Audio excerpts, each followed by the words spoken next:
kembali.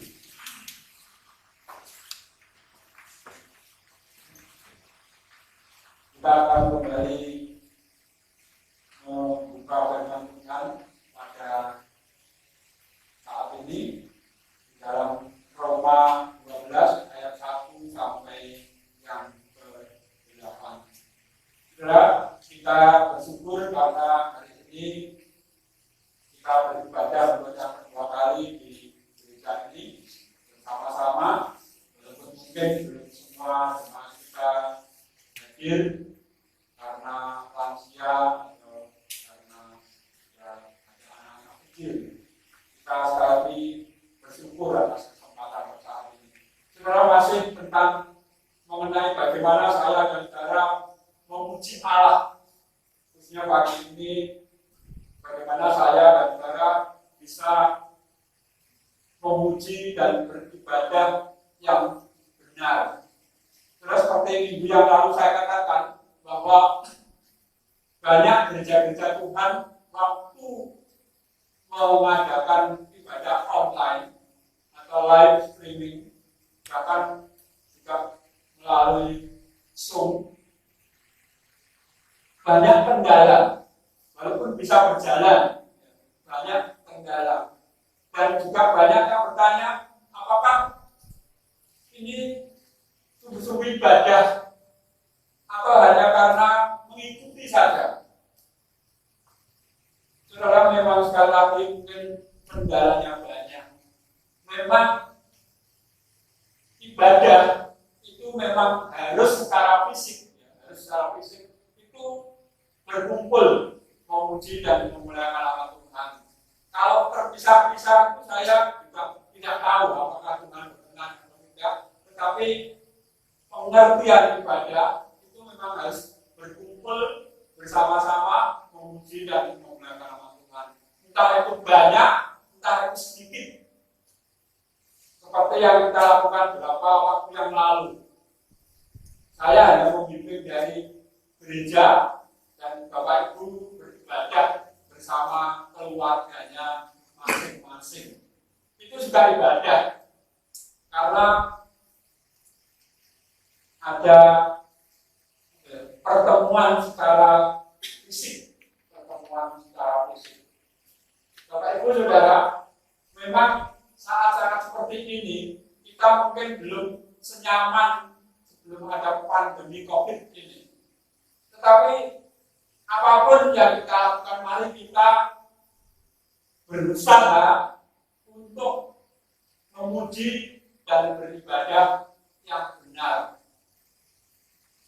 Kalau saudara mengikuti berita-berita sampai saat ini,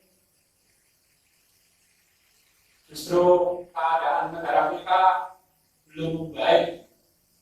Jadi seminggu terakhir ini kalau laporannya itu 1.000 lebih. Bahkan di Banyuwangi juga tidak lebih baik. Jadi yang saya tahu lewat Pak RT, lewat teman-teman hari Jumat semalam kemarin kami berjaga. Minggu sebelumnya di Banyuwangi ada 12 yang positif corona, dan Jumat kemarin itu sudah 25. Jadi 2 kali lipat. Dan ternyata di kecamatan di balik kita ini, mana? Kalipuro ini ada 5 orang yang di situ. Ada 5 orang. Jadi itulah keadaan kita. Apakah saya dan saudara akan terpengaruh oleh keadaan kita? Maka sampai saat ini ada gereja-gereja yang kalau beribadah itu karena keterbatasan tempatnya itu harus mendaftar dulu. Jadi kalau sudah daftarnya penuh sesuai dengan kapasitas gereja yang ada, yang lainnya ibadah sore atau yang lain. Ada seperti itu. Sampai minggu ini gereja-gereja di Banyuwangi juga masih ada yang belum beribadah bersama-sama. Karena sudah memikirkan bagaimana caranya untuk beribadah yang tadi. Ibadahnya benar dan berkenan kepada Tuhan. Bapak Ibu Saudara, melalui kitab Roma ini, minggu yang lalu sudah saya katakan bahkan awal Juni ini, bahwa selain Mazmur, kitab Roma ini juga dipenuhi dengan bagaimana cara memuji dan memuliakan nama Tuhan itu dengan baik dan benar. Dengan baik dan benar. Mari kita melihat yang pertama, bahwa dalam kitab yang lain dikatakan bahwa jangan takut, saudara.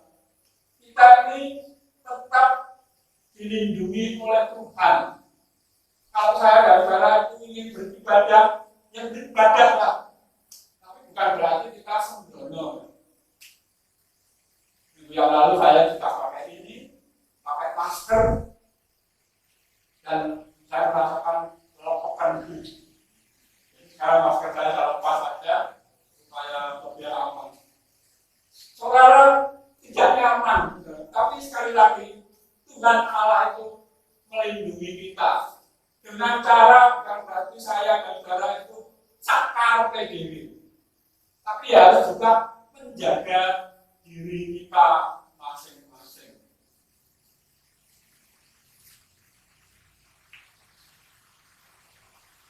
Saya belum tahu karena akhir-akhir ini itu ada yang namanya klaster baru yang ditemukan di Jakarta, khususnya di Surabaya, di Sidoarjo, di Gresik. Itu klaster baru yang ditemukan di tempat-tempat umum, khususnya pasar tradisional. Pasar tradisional. Tapi orang itu ya tidak takut.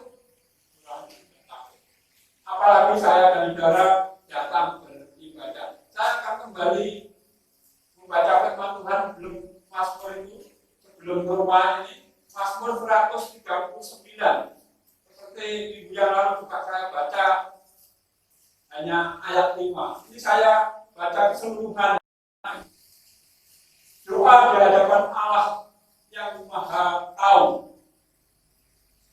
Tuhan, Engkau menyelidiki dan mengenal aku. Engkau mengetahui kalau aku duduk atau berdiri.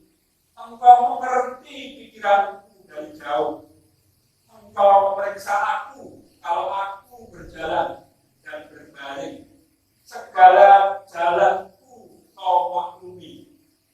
Sebab sebelum lidahku mengeluarkan perkataan, sesungguhnya semuanya telah kau ketahui, ya Tuhan. Dari belakang dan dari depan engkau mengurung aku dan engkau menaruh tanganmu ke atasku. Saudara, firman Tuhan jelas sekali bahwa kalau saya dan saudara itu sungguh-sungguh percaya kepada Tuhan, Tuhan itu melindungi kita, seperti dikatakan mengurung kita. Memang sekarang banyak sekali alat-alat yang tercipta justru karena pandemi COVID ini. Ya seperti ini. Teman-teman saya menjual topi yang ada ininya, tapi baik itu yang sekolah itu ada semua. Harus tetap kita lakukan, namanya menjaga diri. Walaupun Tuhan Allah itu menjaga kita. Bahkan saya tertarik ya. Saya nggak tahu harganya berapa, tapi ada produk yang seperti kita pakai, seperti kalau bekerja itu ada cardnya, itu ya, ada cardnya, ada ininya. Nah, produk itu kalau kita pakai, itu kalau kita jalan, kita itu seperti terlindungi, ya. Terlindungi seperti di kaca. Iklannya seperti itu. Dan hanya berlaku 30 hari. Luar biasa. Orang menciptakan hal-hal yang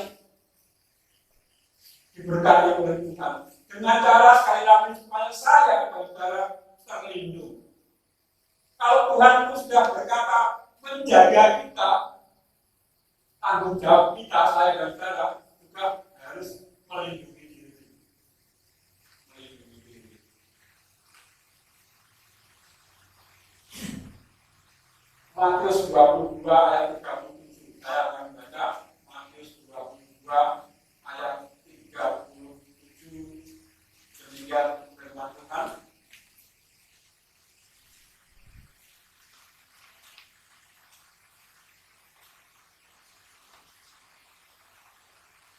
Matius 22:37.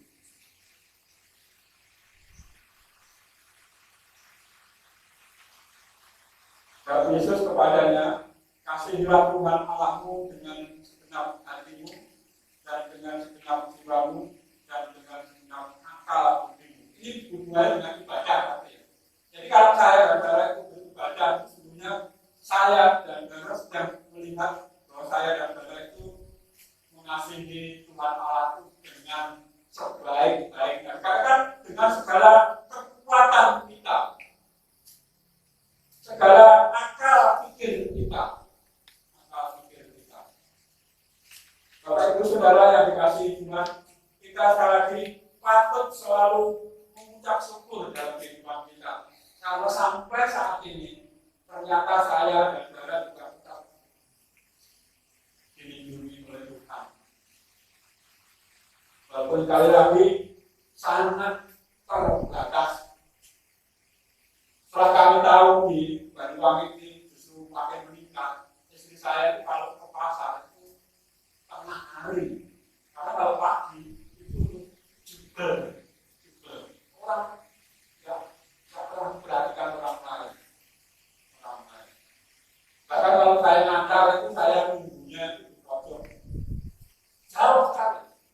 Karena saya itu trauma, karena waktu saya agak mendekat sana, ternyata ada orang yang minta tapi jawil. Mas, kamu lebih banyak trauma itu. Walaupun saya beli ya, tapi caranya itu menurut saya ya cukup ini aja. Tapi jawilnya sekali waktu saya dalam beribadah terhadap segala kekuatan, kalau bisa berusaha sebaik-baiknya apa yang kita miliki, supaya saya dan saudara bisa beribadah dengan sungguh-sungguh. Mari kita perhatikan ayat-ayat di dalam kitab Roma tadi. Mungkin sangat singkat sekali. Yang pertama, bagaimana saya dan saudara bisa memuji dan beribadah dengan benar. Yang dikatakan pertama sekali lagi seperti Matius tadi, harus mempersembahkan tubuh sebagai persembahan yang hidup. Ayat 1. Persembahan yang hidup. Artinya saya dan saudara dengan segala kekuatan kita datang kepada Tuhan yang total. Persembahan yang hidup tidak hanya fisik di sini, tapi pikirannya di sana. Seluruhnya. Ayat 1 dikatakan, karena itu saudara-saudaraku, demi kemurahan Allah, aku menasihatkan kamu supaya kamu mempersembahkan tubuhmu sebagai persembahan yang hidup, kudus, berkenan kepada Allah. Itu adalah ibadahmu yang sejati.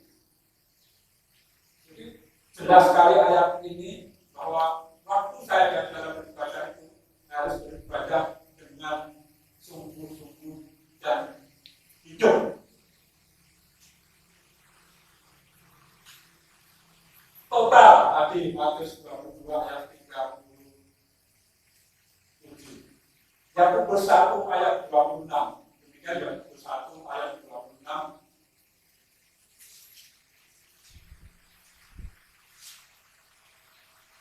Yakobus 1 ayat 26.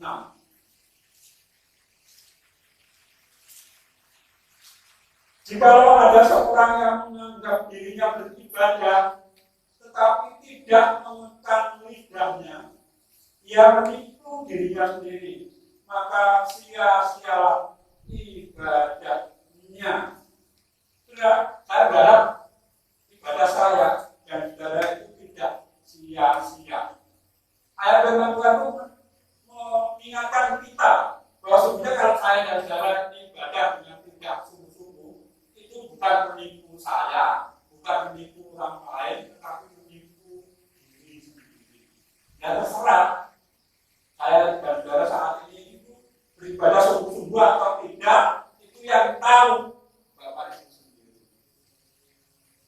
Karena kalau kita nggak sungguh-sungguh, itu menipu diri kita sendiri. Dan ibadah kita katakan sia-sia. Karena hidup kita itu sebenarnya ada 3 hal. Yang pertama, tubuh ya. Betapa tubuh kita ini kita dandani sedemikian rupa supaya saya dan saudara sehat. Kalau tubuh kita ini debu tanah. Yang kedua, kepandaian dan jabatan. Orang mengejar 2 hal ini mati-matian supaya saya bisa eksis hidup di dunia ini. Yang ketiga, keluarga atau orang-orang tercinta. Menjaga sebaik-baiknya, bekerja sebaik-baiknya semuanya untuk keluarga tercinta. Dan yang keempat, yang sering dilupakan oleh orang, yaitu iman. Kadang-kadang saya dan saudara itu tidak memelihara iman kita sebaik saya dan saudara itu memelihara tubuh kita. Kadang-kadang saya dan saudara itu tidak mengejar iman kita sebaik saya dan saudara itu mengejar jabatan dan kepandaian. Kadang-kadang iman kita itu tidak kita jaga sebaik atau berjuang sebaik kita menjaga keluarga kita. Satu dua tiga baik semuanya. Tapi keempat ini harus kita juga jaga dengan sebaik-baiknya. Iman kita. Karena dengan menjaga iman saya dan saudara, hidup saya dan saudara, ibadah saya dan saudara pasti berkenan di hadapan Tuhan. Yang kedua, ayat yang kedua, janganlah kamu menjadi serupa dengan dunia ini, tetapi berubahlah oleh pembaharuan budimu, sehingga kalau dapat membedakan mana yang kehendak Allah dan yang baik dan yang berkenan kepada Allah dan yang sempurna. Nah, ibadah itu sebenarnya tidak hanya terfokus di gereja ini, tapi di luar sana juga beribadah. Seperti lagu NP kita, saya akan membaca dari lagu NP kita nomor 195, khususnya ayat yang kedua, dikatakan demikian. 195 ayat yang kedua, hidupmu kita terbuka dibaca sesamamu. Apakah tiap pembacanya melihat Yesus di dalammu? Saudara, hidup saya dan kita terbuka. Saya sekali lagi mungkin seperti yang lalu saya katakan, saya setiap Jumat malam berjaga dengan teman-teman, ada 7 teman berjaga. Dan saya bersama hanya 2 orang yang angkat ke sana berjaganya. Sering yang lalu itu, karena saya ini ketuanya, saya butuh ketuanya. Kok saya yang butuh? Enggak, Pak, saja, kalau saya ya butuh saya. Ya saya agak kesana ngobrol dengan ini tetangga di pasar ini. Dan ada justru itu jauh. Saya selalu mengingatkan karena saya itu karena tua ya Pak Aceh di lalu juga mengingatkan kembali. Tolong ketua-ketua ini negur anggotanya yang tidak tertib datang, yang tidak pakai masker, yang ini dan itu. Jadi saya katakan karena kalau Bapak Ibu sudah menunjuk saya juga ingin selalu mengingatkan. Saya nggak tahu perasaan mereka, tapi saya mengingatkan. Kalau mereka tidak mau, ya udah saya menjauh saja. Karena saya itu ingin dibaca, apapun mereka membaca saya. Tetapi saya punya hal yang berbeda. Bayangkan 7 orang yang selalu pakai masker dan selalu mencuci tangan dengan hand sanitizer yang disediakan dan selalu berjarak, itu hanya 2 orang. Saya dengan Pak Hasan. Nah, kebetulan kami sama-sama orang Kristen, jadi ngobrolnya enak. Dan saya katakan, ada yang mengusulkan, Pak Yusuf, kita berjaga ini mulai jam 11 saja, Pak. Ya, jadwalnya kan jam 9. Saya tuh ada orang, nggak ada orang, karena tempat saya tidak kemudian mesti selalu saya radio VOP yang ditayang ulang oleh sebuah radio di kota ini, dan saya asik 1 jam mendengarkan berita-berita dari itu. Nggak ada orang. Tapi saya katakan kalau begitu, saya mesti supaya adil, gitu. Sebelum berakhir, saya antara jam 12 dengan 1 atau jam 1 kalau pulang. Dan mereka silakan kalau tidak apa-apa, apapun mengajar tidak. Jadi saya ingin berbeda, dan mereka mengatakan walaupun mesum atau tidak, tapi mereka setuju. Saudara, hidup kita itu memang harus berbeda dengan orang lain. Mungkin saya datang supaya aman kalau ke pasar itu pakai ini.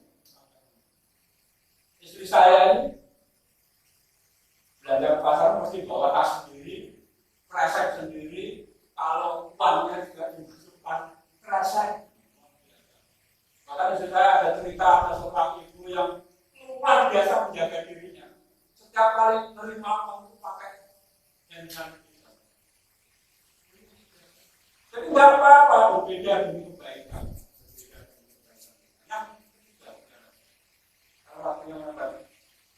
Yang ketiga adalah selalu berpikir dan bertindak sederhana. Berpikir dan bertindak sederhana. Karena apa? Supaya saya dan saudara tidak kesulitan dalam kehidupan ini. Ya, sudah saat itu kita berpikirnya sederhana. Bertindak pun sederhana. Supaya sekali lagi saya dan saudara tidak susah dalam hidup ini. Melalui hal ini Paulus mengajarkan kepada kita berpikir sederhana agar dapat melakukan segala sesuatu tidak sederhana. Dapat menguasai diri, ayat yang ketiga, dan melakukan sesuai dengan yang mampu kita lakukan. Ayat 4 sampai 6. Roma 14 ayat 23 dikatakan demikian. Roma 6 ayat 23. Tetapi barang siapa bimbang kalau dia makan, ia telah dihukum karena ia tidak melakukannya berdasarkan iman. Dan segala sesuatu yang tidak berdasarkan iman adalah dosa. Sekarang orang Kristen sebenarnya tidak bimbang. Saya bersyukur ya punya kesempatan menjelaskan kepada Pak Hasan.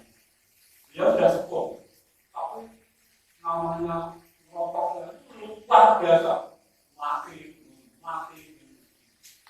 Dan dia juga Pak Bishop, orang Kristen itu boleh tidak rokok? Tunjukkan Pak Bishop ayat yang tidak boleh rokok. Tidak ada, saya katakan. Tapi Pak Hasan mengerti. Pak Hasan percaya enggak? Percaya. Kalau percaya Pak, saya akan menunjukkan ya itu pasti tidak. Tahu yang baik tidak melakukan. Pak Hasan bertanya pada istri dan anak-anak. Pak Hasan kalau baik, jelas tidak baik Pak. Baik. Pak Hasan tahu yang baik, tapi tetap ingin. Saya terus terang karena saya mengajar beliau. Dan dia nggak marah. Tapi minimal berpikir sederhana mudah sekali. Asal saya dan saudara mau. Saya dan saudara mau. Bagi yang terakhir, saya akan membaca Amsal 13 ayat 13. Demikian firman Tuhan. Amsal 13 ayat 13. Siapa meremehkan firman, ia menanggung akibatnya. Tetapi siapa taat kepada perintah akan menerima balasan. Saudara, firman Tuhan memang kadang-kadang menyakitkan kita. Tetapi yang terakhir berkata, siapa meremehkan firman menanggung akibatnya, tetapi taat firman menerima balasan. Mari kita berdoa.